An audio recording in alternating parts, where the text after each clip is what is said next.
Bachelor मेरा nurse है, masters मेरा नर्स है। कश्मीर की एक सीट पे मुझे FPSC ने हायर, एक सीट 2 साल का रिक्रूटमेंट प्रोसेस था।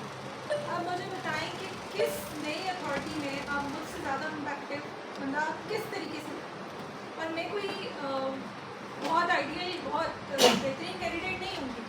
आप यहाँ से जब उठाएंगे ना STOs PWD के सब gold medalist, foreign graduates, foreign masters है, फॉरेन PhDs हैं। गोल्ड मेडलिस्ट तो ऐसे है कि अगर आप 4 AEEs उठाएंगे तो आपको उसमें से गोल्ड मेडल मिलेगा। फीमेल इंजीनियर्स की बात मैं करना चाहती हूँ कि जो इंक्लूसिविटी यहाँ पे हमारे पास ग्रेड 20 पे चीफ इंजीनियर भी फीमेल बैठी हुई है। पाकिस्तान में कितने डिपार्टमेंट्स हैं जहाँ पे फीमेल्स को इतनी अपॉर्चुनिटी दी जा रही है। मैंने प्राइवेट सेक्टर में काम किया, मैंने UN में काम किया। UN में ग्लोबली कोई फीमेल सिविल इंजीनियर नहीं, ठीक है। उन्होंने भी हैरानगी शौकी के बाद हमारे पास पाकिस्तानी फीमेल सिविल इंजीनियर आई है।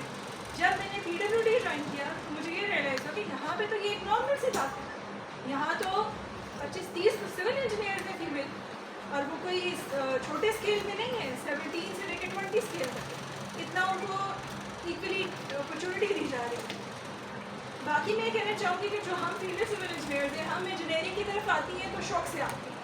किसी के भी हमारे टिपिकल घरों में माँ बाप डरते ही हैं कि कैसे जाएंगे इंजीनियरिंग की तरफ, ऊपर से सिविल की तरफ, क्योंकि सिविल में मर्द हजरात बहुत ज़्यादा हैं, लेबर सारा मर्द है हमारा।